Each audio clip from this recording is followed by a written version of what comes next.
Hello, listener, and welcome back to Don't Be Caged by Your Age, where we celebrate late bloomers, second acts, and the limitless possibilities that come with age. Today's guest is someone I've admired for his fierce advocacy, compassionate leadership, and age-positive approach to life, Robert Baker. After more than 4 decades at Mercer, where he rose to senior partner and helped shape global diversity, equity, and inclusion strategies, Robert launched Potentia Talent Consulting to help organizations unlock the full potential of their people. He's a gender equality champion, a UN Women UK trustee, a sought-after speaker, and at 70, a proud digital nomad who's redefining what it means to thrive at every stage of life. And in this episode, Robert shares the wisdom gleaned from decades of experience, his views on dissolving ageism, and his grounded perspective on thriving after 65. If you've ever doubted your value because of your age, this conversation will reframe everything. Welcome to Don't Be Caged by Your Age, Robert Baker. I'm so thrilled to have you on the podcast. Oh, Andy, thank you so much. And it's such a pleasure to be with you here. And, it's a bit daunting, because I was kind of like looking back at who you've already had on your 60 plus episodes. And I was thinking, my gosh, you've had the great and the good of all of this anti-aging sort of thing. So I'm hoping today I can add something to the wisdom you've already curated. But yeah, fantastic work you've been doing. And I was very happy to come and support you by doing this. Thank you. And listener, you got to hop on LinkedIn and follow Robert Baker everywhere he goes. I've got the links here. It's also going on the scroll for those watching on the video. He is always adding value everywhere he goes, especially on LinkedIn. It's just remarkable. Just do a lot of ooh and ahhing with the work that you're doing, but mostly how you connect with people, Robert. It's so good. On the Don't Be Caged by Your Age podcast, we are all about aging out loud and proud. So I know you're visiting us in the U.S. today in beautiful Wisconsin, but where do you usually live? And please share your most recent birthday with everyone. Thank you, Andy. Firstly, just to say, this whole be loud and proud, I think is such a fantastic way to approach this topic, because I do know people that are very almost apologetic about their age, or as you kind of implied there with the title, people feel a bit caged in by the way that they feel their options are limiting as they get on. So I love the fact you're challenging all of that. And in a sense, what I've been trying to do is kind of take it on and also say, look, how do we make this such a positive thing? And so now I'm coming at it from the perspective of, okay, I'm making age my edge as I go forward, okay? And I'm really sharing with people how they can do that too, which I think is so inspiring and so powerful. So to answer your question about, where do I kind of hang out? I mean, well, that's become a bit of a flexible thing, I think, as we were discussing before, because while I was born in the UK and I live in London with my American wife, we are now using the flexibility that we have. I've got 2 kids from a previous marriage that are grown. We have an apartment in central London. We can lock the door or we can go anywhere. So we thought, let's try living abroad. I've traveled a lot around the world, but I haven't really done a huge amount of living in different places. So I thought it'd be time to do that. So we just came back fairly recently from 2 months in Nice, France, where we had the most amazing experience, and sort of happy to talk about how energizing that was. We're here then in the US for the summer. We're then going to India for 3 weeks, and then we're going to our next European adventure, which might be Portugal, we think, at the moment. So home's a bit flexible at the moment. I haven't seen much of our apartment in London. But you've been able to fuel your passion, fuel your purpose, and fuel your pocketbook from wherever you're hanging out as a digital nomad, right? Well, no, exactly. And of course, the work that I do, so much of it is done online, right? So you can speak to people from anywhere. Obviously, now there are needs to be in certain places for certain kinds of work that I do with clients. And it's great to be in person with people. So sometimes, for example, when I was in Nice, I had to fly back a few times, once to London, once to Brussels, once to Dublin. So you've got to kind of think about how you're going to get around if you need to be in person. But absolutely, there's so much more options now for being able to connect with people wherever you are, which is wonderful. Yeah, and we were just talking a few episodes back with Liam Naden, and he lives on a catamaran. digital nomad as well. And he was saying, the boat is anchored off the coast of Italy, but it's so darn hot right now. We're going to go up to Denmark for a few months. And I thought, isn't that great? It's a little too hot where we are right now. Let's go to Denmark. And meanwhile, you are now in one of the most beautiful parts of the world, right outside of Milwaukee, Wisconsin, right? And you're able to enjoy beautiful summer days in our beautiful Midwest, lakes and everything. So this is something we can do. And one of the gifts of aging is that we're not shackled anymore. We don't have to worry about kids. And if we're blessed, our health is well, and our older adults that might still be in our lives, maybe they're taken care of, and it leaves us free to explore in ways we hadn't thought about it. Robert, one thing you did recently is when you had your 70th birthday. Yeah. How long ago? When was that? That was on the 23rd of May. Yeah. So I saw the post there and you were out loud and proud about it. What was the experience like when you shared that on LinkedIn? Well, it was my most phenomenally positively received post ever. I think I had about 24,000 impressions, about 900 likes and comments and things like that, and multiple positive comments that people made. So it really struck a chord. Okay, and I think the question is kind of, why did it strike a chord? Well, I think it was pointing to the work that I'm doing at 70, the work that I still need to do in the coming decade, and what's really firing me up, what's motivating me and my passion. But I got to say that post nearly didn't happen. Okay, and the reason it nearly didn't happen, because like everybody else, I was thinking, hang on a minute, there are people out there in the big wide world, including potential clients, who, if they can actually put a number on me and they say, oh my God, he's 70, are they going to react in a certain kind of way? And right. I was discussing this with one of my diversity and inclusion kind of contacts. And she said to me, you really ought to post though, because you believe in overcoming things like ageism.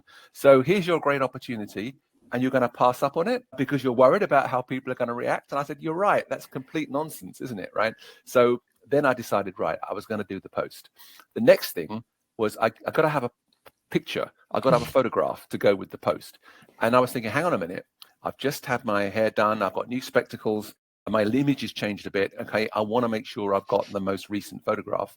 Problem was, I was in Nice. Okay, my photographer was in Amsterdam. So what we did was, we did a virtual photo shoot with her in Amsterdam using my iPhone. She made me position the iPhone. She took photographs with my iPhone from Amsterdam. And then we posted the most compelling headshot that came out of the photo shoot. And everybody loved it. They said, my God. I mean, and of course, you got all this stuff like, you don't look 70. It was the combination of the passion, the ambition still, the way I kind of looked. I think that people were going, wow, you've given me hope. You've given me inspiration. You've made me feel actually there's so much more to this than I thought. And someone even said to me, I can't wait to get till I'm 70. This was a younger person. Like if I get a reaction like that, it's like, oh my gosh, that's exactly, I want people to want to hurry up to be 70, I know. It's a great decade. As listener, from all the folks that we talk to on the podcast, everybody is celebrating in remarkable ways. And I know that feeling. So when I turned 66 3 years ago, I held up the Route 66 sign in front of me and took a picture. And honestly, Robert, the look on my face is, will you still love me now that you know I'm this friggin' old? And that's how afraid I was, but it had to happen. And like you, incredible remarks. And I had positioned it more about ageism in tech and the startup industry and things like that. But still, the comments were so enriching, but also those who were much older than me, I had to check my own bias. I had a 91-year-old saying, yeah, I'm still thriving. I got this, I got that going on. And here he is on LinkedIn. I'm like, what are you doing on LinkedIn at 91? And I had to check that bias right away. Well, it's interesting, isn't it? Because actually, I'm incredibly inspired by those ahead of me. So my folks, unfortunately, are past, but Pamela, my wife's parents, are in their mid-80s, and they're still incredibly active. They've got a number of homes. They're tending the homes. Like they're very active all the time, moving around between them, etc. And I look at them and think, wow, that's how I want to be in my mid-80s. They've got friends in their 90s, right? I look at them; they're still playing golf. They're still going sailing. They're still doing things. Her uncle Al is still sailing on the lakes in his 90s. It's like, wow, I've got all these people to look up to and to kind of try and keep up with, So that has been a really positive aspect of my experience as And I well. also think the reframing that happens for the folks who are younger, who are seeing aging in a completely different light, because, society and Hollywood are always making us look much older and much more feeble than we are. And so they're seeing the potential and possibility. So thank you for posting that wonderful article. And I loved reading the comments as well. And listener, I'll be sure to provide a link for you so you can go and read and comment as well, because it's inspirational when people have the courage on a professional social media site, which is all about getting hired. It's all about social proof. When you see someone like Robert, who's able to say, hey, I'm 70 and you're still going to find gigs. But let's take a moment to go back in time a little bit, because you have decades of lived experiences that brought you to where you are today. Yeah. And you left a 42-year career at Mercer. Oh my gosh, rising to senior partner and leading DE&I internationally to start a company called Potentia Talent Consulting. Something led you and compelled you to do this. There's probably a recurring theme or belief that fueled this journey across the decades. Share, folks, how that formed you and informed you to where you are today. Wow. Yeah, it's a great question, Andy. I guess, to be honest with you, kind of it goes back to my, my teenage years and my formative years in my sort of, etc. When I was very much, my parents were relatively poor. I mean, my dad was a carpet fitter. They didn't have a huge amount of money, but I was I was the first person in the family to go to university. And at that time, we got a full grant from the local municipality to be able to afford that I could go to university. But when I got to university, I realized that there weren't many people like me. There were a lot of other people whose parents, had done very well for themselves and had great jobs and had great incomes, etc. And they were kind of supported. So I realized, I think from a very early age, that opportunity is a bit impacted by where you come from and your background, etc. Now, I had lots of privilege in my life, of course, being white from the Western world. And when you look at the overall global pyramid, if you like, of privilege, I was still up near the top there. But it made me realize actually that there were differences and there were certain opportunities or barriers that others had. So that always interested me. The other thing was, I was at university with incredibly smart women.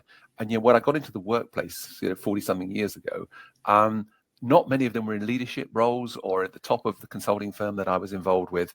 And I was thinking, where are all the smart women I ever worked with at university? Like, why aren't they in the business world and in such prominent positions? Anyway, so it got to a point where we were starting a women's network at Mercer in the UK. And I kind of asked the question, well, how can men support that? And basically, I ended up helping set up the women's network at Mercer because I really wanted men to support it. And what we realized was, if we called it a women's network, we wouldn't get men coming along. But if we called it something neutral, we ended up calling it the vine, like the vine that you grow grapes on. People came along, right? Okay, they didn't know what kind of meeting it was, so they just came along. And so we had great discussions. We had like 40% of men coming to meetings, and that was great. Oh my God. Can I just get my clappers out for a second, everybody? This is the type of championing that helped women get ahead. Exactly what Robert did. I have goosebumps from it. And you were absolutely right. Calling it the women's group was going to set up a gate around it and still have men go, yeah, whatever is going on over there, I don't understand, versus having those rich conversations that are gender inclusive, where you can go, oh, that's how they're thinking, as long as they're facilitated. I went to an all-women's MBA program, and I was thrilled to just be with women in the room because we weren't caught up on semantics. Men weren't hogging all the energy. But if you had the right facilitator and the right honoring of this is to help women succeed within the organization and create openings, but also see the value they bring. Bravo, Robert. Well, thanks, Andy. I mean, that's really flown through the rest of my career, where I've really felt it's important that we work together across genders to sort of solve the issues of gender equality. And of course, gender equality is a big problem for men too, because we get boxed in by all the stereotypes and all the constraints that we face as men. Be strong, don't cry, be tough, all of that sort of stuff. And actually, I wasn't one of those kind of men in a way. I was a much more, I guess, emotionally available man. And so I would cry at movies, right? This is a strange thing. We go to sad movies. I end up crying. My wife is sitting there dry-eyed. And like, this is what's going on. So I think going back to the themes, if you like, I mean, so one of them was about opportunity and making sure that I could do my part to kind of create opportunity, break down barriers, if you like. And so that's been a big thing. The other thing has been potential. And maybe that's why I called my company Potentia, which is Latin for potential. It's basically, I think we all have incredible potential, but sometimes we don't get a chance to show that potential because we don't get picked, we don't get hired, or we don't get selected. Okay. So one of the things I wanted to do was highlight the potential that comes from all the different diverse talent around the world, including women, of course, and say to people, look, you'd be mad to ignore this talent. There's so much out there. So that whole thing about helping people and creating frameworks where organizations can really optimize the talent that they've got and get the very best talent was a critical part of it too. And I think this thing of, sorry, and just like to finish, this thing about continuing to learn. So my journey has been one where, I've never stopped learning. And as we discussed earlier, I'm still not stopping learning now. I've got a friend who's and she said, but I'm an expert now. I kind of don't need to learn anymore. I said, no. I'm still learning. I feel I've got so much more still to learn. And so it's kind of interesting how different people's perspectives are. But I think so those are some of the themes that have come through the work that I've done. Well, and that inclusivity is so important. I'm sure you were able to provide data at Mercer about what having this inclusive environment and an equitable environment does for profitability and the happiness and culture of an organization. Yes? Mm-hmm. Oh, absolutely. There's definitely data, and we looked a lot of it, whether it's McKinsey data or other data from other sources.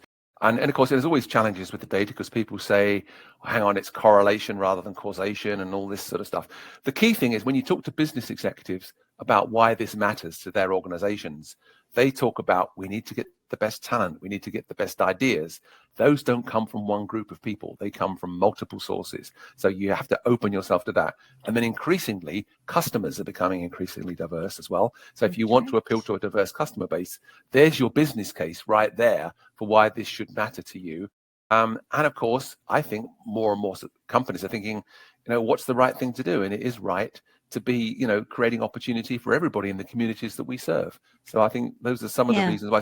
So it was about presenting the data, but it was also about reaching out to them as humans as well, to help them identify their own why this mattered to them.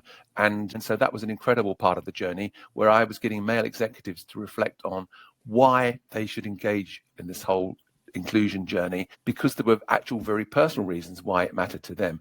And like some say, for example, well, I've got daughters, and I want to make sure, the world's good for them, or I've got a working partner and I want to make sure the world's good for her.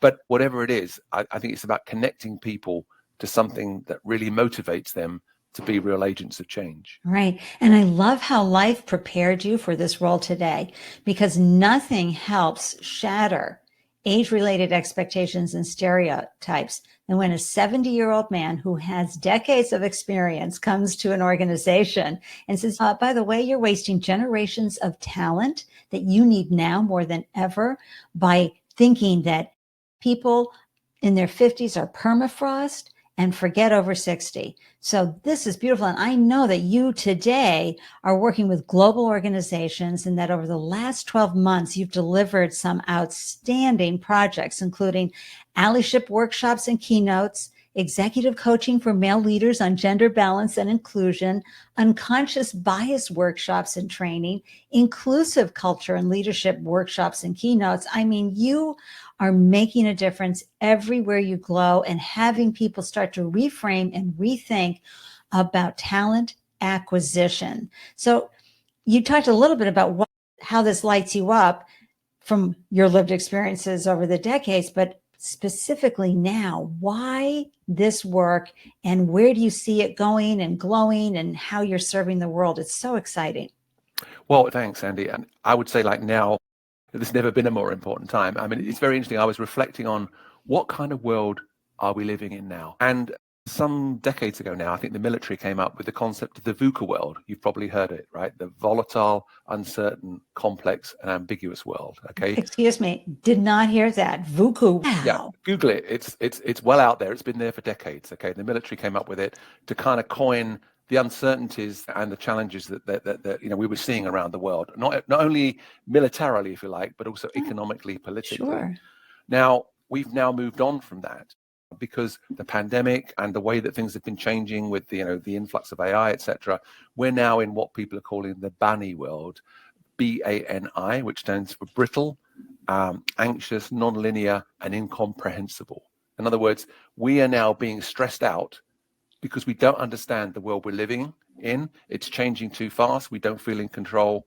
And that's the kind of world now that's creating anxiety amongst employees in companies, why they feel, well, hell, am I going to be replaced by AI tomorrow? Like, there's a lot of worry and fear, lack of trust, etc. So I'm reflecting on what kind of world are we in, and what kind of leaders do we need in that world? What kind of leaders that can help an organization get the best out of the talent that's increasingly worrying about what the future holds for them? And so what I'm really focusing on now is helping develop what I call holistic leaders, leaders that are in touch with their emotional intelligence, their cultural intelligence, their spiritual intelligence, even leaders that know how to lead through that. And so the work that I'm doing is really kind of morphing into how we help leaders, lead inclusively, with psychological safety, with empathy, and create an environment where their organizations can thrive in a world which is, kind of like, frankly, incomprehensible to most of us. Oh my gosh. And here in the US, of course, a lot of us are having, from our generation, the boomer generation, are having a lot of myths bust because, oh my gosh, what we thought the US was and what it really is. All good, because we know from studying physics, if you want things to be in a better place, sometimes things have to blow up to land in another place. But I can tell you, there's a lot of BANI going on here in the US. And it's so difficult. And I love that you're talking about holistic leadership. And you're absolutely right, Robert. In order for us to navigate this very difficult time, it's bad enough that economically we've got a shenanigan situation with the folks running the government and some really atrocious human rights situations that are happening. But we also have a tech industry that is imploding. And so we have all these talented computer science engineers, all these great folks who are starting to think, maybe I'll go into plumbing or become an electrician, because of the fears of AI. Can you talk a little bit about how you've learned around this, and how can employees, especially older employees, still be valuable in the workplace when so much is being replaced by AI? Well, I think the first thing to say is that AI doesn't have the kind of maturity, the experiences that older folk have, and it's not, in a sense, human, and it can't do empathy, for example. So I think there's still a huge need for leaders and colleagues and managers that really know what it is to be human and how to relate to other humans. Okay. I mean, obviously AI is here, and actually it's incredibly useful. I use it all the time now. In preparing for this show, I used AI to help me come up with a few thoughts. ChatGPT and Copilot, they're my new best friends. And I think that's kind of what we have to do. Rather than saying, oh my gosh, that's new technology, I don't really understand how it works, let me steer clear of it. It's actually, let's dive in, let's embrace it, let's see what it's all about. How can I use it? How can I have even more impact with it? So that's kind of what I'd be inviting people to do, is saying, whether you're in the workplace still or not, these tools and technologies are incredible. So start exploring how you can use them. And if you're not sure yourself, ask someone that does know. Okay. So one of the things we've been talking a lot about is reverse mentoring in the workplace. Okay. So I'm actually being reverse mentored at the moment by a 23-year-old woman, okay, who runs the consulting outfit in Switzerland called SEMA. Her name's called Michelle Muller. We met at a conference last year where I moderated the conference of 150 women. They invited me, a man, to go and moderate their conference. One of the keynote speakers was this Michelle. We got to talking. And I'm sure I could be her father or a grandfather almost, but it's kind of like we hit it off, right? And what she does, she advises companies on how to attract and retain Gen Z and coming up Gen Alpha talent, etc., and also customers. But, kind of part of what I think we need to do is stay connected with that generation and understand the challenges they face and see how we can add value for them. What's been really interesting, I thought someone like Michelle would go, well, what can I learn from him? He's 70, he's a man, he's over the hill kind of thing.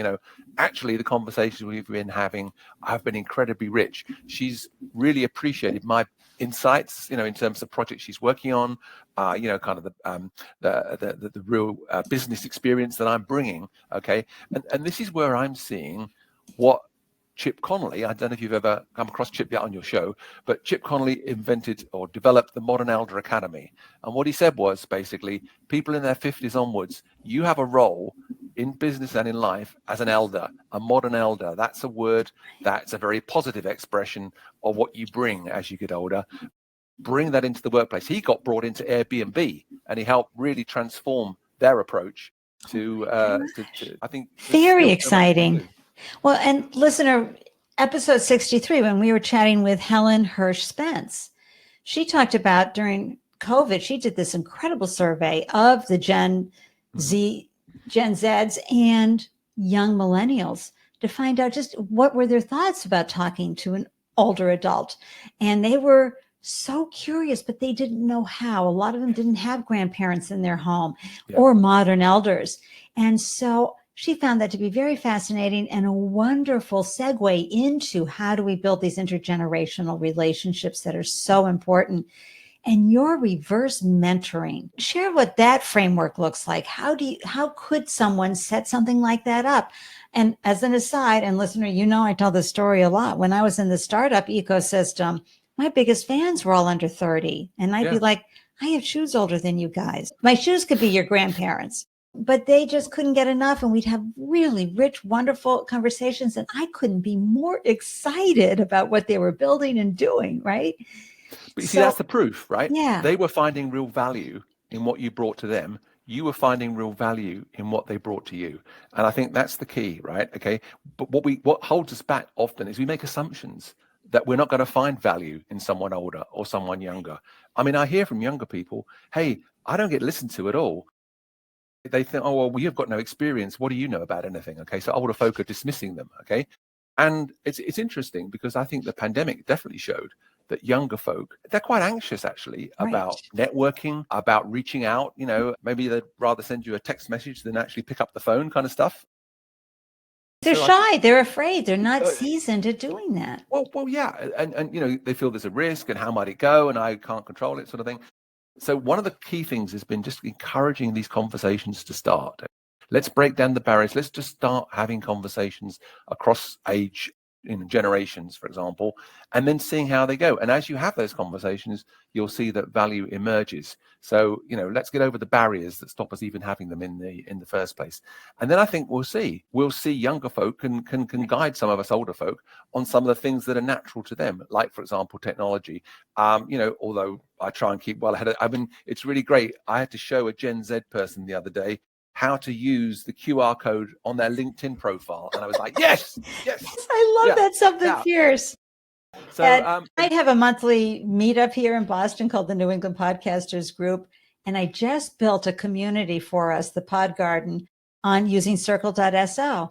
And I said to the folks at the meetup as my win, excuse me, who said boomers can't nail technology? I mean, when you think about how we went from dial-up phones to answering machines to going from sending letters or making phone calls to emails and setting up websites, it's one thing to say, oh, they were born with the internet. It's another to say we had to have the flexibility of mental acuity to make that transition. Many of us did. So I think we're real smarty pants. But listener, I want you to think about someone, or just put it out as an intention, this reverse mentoring opportunity. Who in your life is under the age of 30 or 35 that you could meet up with and have this reverse mentoring, because your wisdom, especially during these BANI, B-A-N-I days, your wisdom is so important now, because we've all been through really difficult times, lots of uncertainty, death, illness, everything. Whereas Robert was mentioning how our younger generation, we learned during COVID, was very anxious. So there's what you can bring, and then what they can bring to you when you hear about the fun things they're doing or their challenges or anything. Robert, I am just over the moon excited about this reverse mentoring. Well, Andy, one other thing, I think Michelle and I now use a different term for it, actually, because what we found was, well, kind of reverse mentoring implies that we're inverting something, which in a sense we Okay. are, but so it would have inverted power in a sense in the past. We're now calling it just an exchange. In other words, we're two equals having an exchange. And so I do advise your folks to use something like, hey, let me find someone of a different generation to exchange with. And of course, what's really good about that approach is you can apply it to any aspect of life. So for example, you can find people you don't normally associate it with, maybe from a different culture or a different environment. And you say, let me exchange with them to understand what their world is like. I mean, obviously, we're talking here about cross generations. You can take the same approach. And this is how I've learned from others, and so I think it's definitely treating each other as equals, saying, what can we both get out of this? I think then that's a great framework for it. My gosh, listeners, yeah, I've been so enthralled with Robert's incredible advice in this conversation. I totally forgot to mention, we're listening to Robert Baker, founder and CEO of Potentia Talent Consulting. You can connect with Robert on LinkedIn. Very easy name, Robert Baker, Baker. Go find him, go follow him on LinkedIn and watch how he is delivering incredible results to the world as a digital nomad. And think about that for yourself, because a lot of times as we age, we have to reframe how we want to be in the world to fuel our passion, our purpose, and our pocketbook. And it may not be on payroll. It may be a different way of hanging out the shingle, right, Robert? Oh, absolutely. And I think I'm lucky because I was able to morph from a corporate career to sort of setting up my own business in a field that I really wanted to work in, building inclusion in organizations. But I kind of only do that for 50% of my time. The other 50% is what I call the pro bono segment of my work, which is where I'm on the board of the European Women on Boards or UN Women UK, or I just had a meeting this morning actually with women in quantum development in the Netherlands, where I'm on the board there. And it's like there's never been a stronger need for more women in the quantum sector, for example, which is a fascinating area.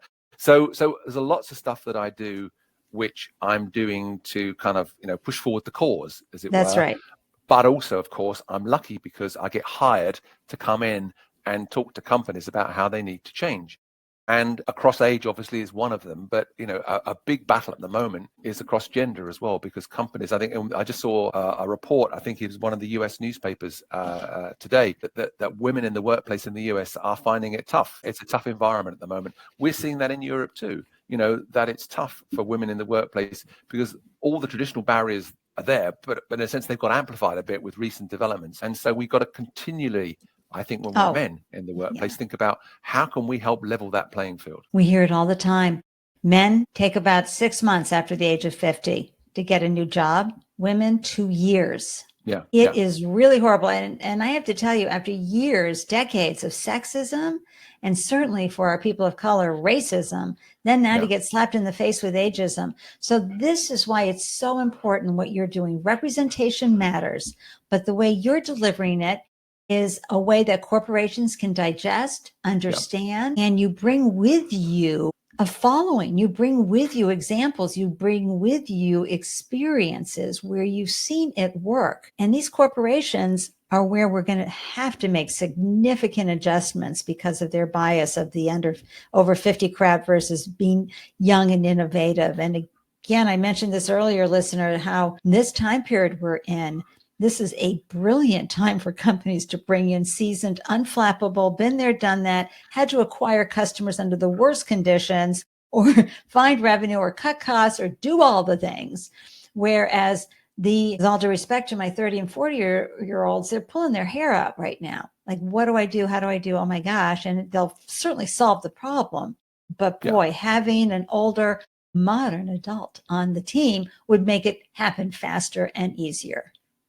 Absolutely. I think one of the things that companies just have to think through is, okay, and what environment do we need to create? What kind of workplace environment so that, older workers, if you like, feel part of it and feel that they can fit in.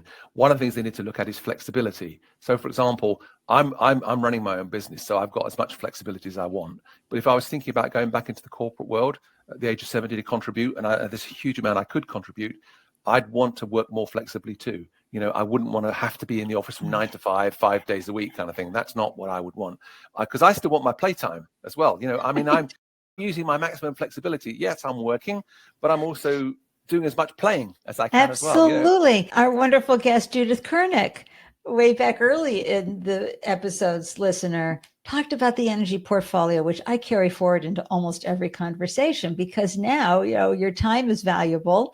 Your energy is what it is. How are you going to manage what you designate your time to?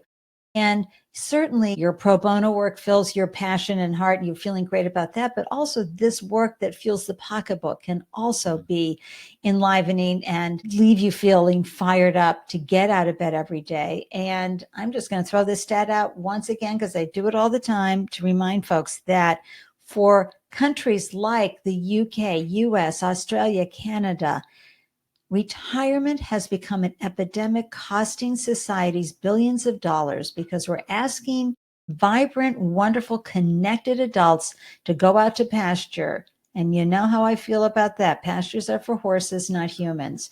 We need to have a new view and get these folks off the couch. And certainly, Robert, you know this, 30% of people are like, I am done. I'm in my garden. I'll play with my grandkids and I'll be happy forever. But 70% of pre-retirees and retirees still want to get up in the morning and do, as you were saying, have a more balanced day. You're not putting in the big hustle that the corporations want to have, but boy, you do things faster and easier as an older adult in the workplace. I have loved every minute of this conversation, Robert.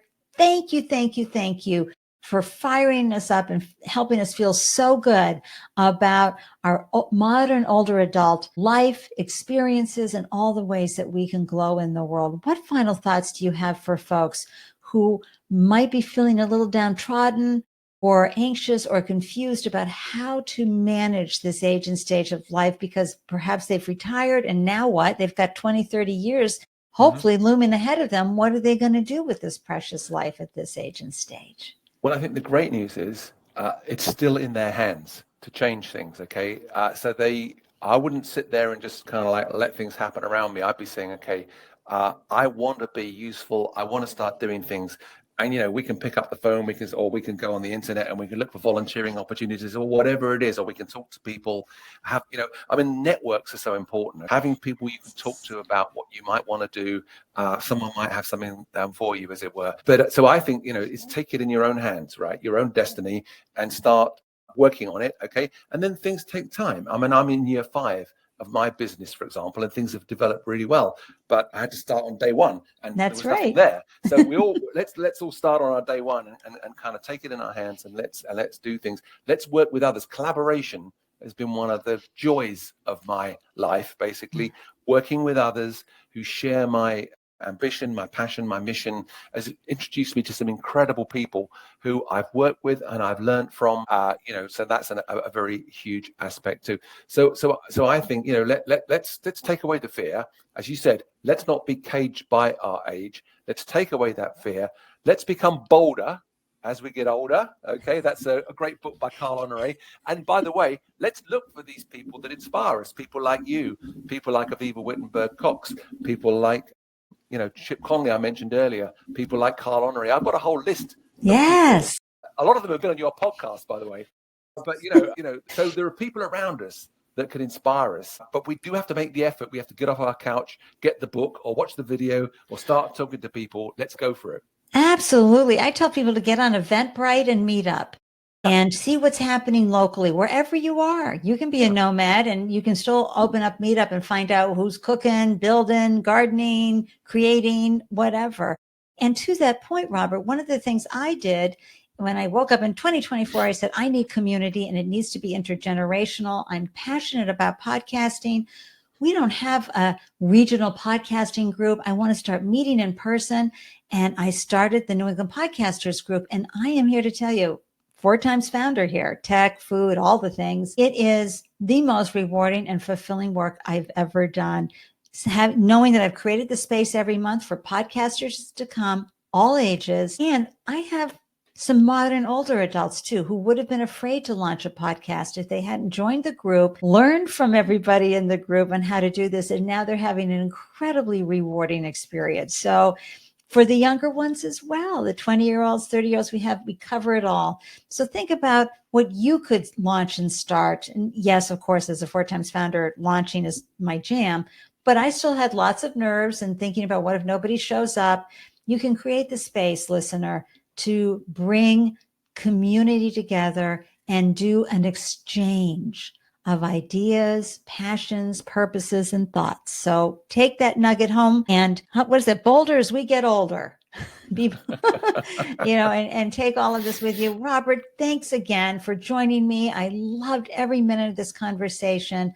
I know listeners will find so much value in how you're viewing the world. And may I just say a huge thank you for what you're doing in the world as well, and paving the way for many of us to follow, and helping so many organizations shift their bias and shatter stereotypes and age-related expectations, because we need to stay connected and exchanging and feeling visible. Thank you so much. Thanks, Andy. It's been a real pleasure. And I look forward to watching how you continue to push this forward. You're a real innovator, and you're a real firebrand in this space. Listener, please remember you have so much more to give. Don't let those internalized ageist beliefs prevent you from pursuing new dreams and opportunities. The world needs you. Robert has given us so many great ideas on how to do that. Until next time, I'm wishing you a delicious day everywhere you glow. Cheers from Boston. Listeners, I'm so grateful you carved out time to tune in and grab the gems from this delicious conversation. Be sure to hop on over to Don't Be Caged by Your Age on LinkedIn or Instagram to share your thoughts about ageism and unretirement. Because in this space, your age doesn't define you, it refines you. If you are inspired by a story you hear, it would mean the world to me if you would subscribe, share, rate, and review the podcast. To receive an alert whenever a new show is posted, please join the Don't Be Caged by Your Age newsletter. Every month, you'll receive links to the podcast and helpful resources for creating possibilities for your unretirement days. Thank you for tuning in. I am so excited to hear how you found ways to thrive after 65. Waving from Boston, cheers.